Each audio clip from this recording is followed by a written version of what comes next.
அதிகாரம் 21.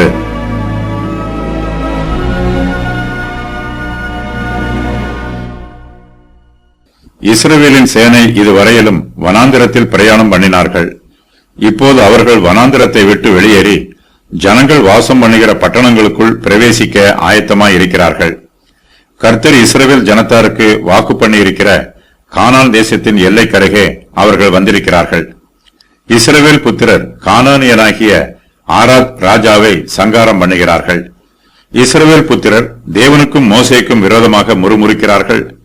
கர்த்தர் அவர்களை தண்டிப்பதற்கு கொள்ளிவாய் சர்ப்பங்களை அவர்களுக்குள்ளே அனுப்புகிறார்.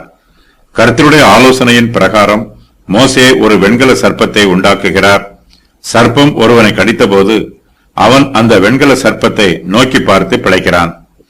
இஸ்ரவேல் புத்திரருடைய பிரயாணங்களின் வழியில் அவர்களுக்கு நடைபெற்ற ஒரு சில சம்பவங்கள்.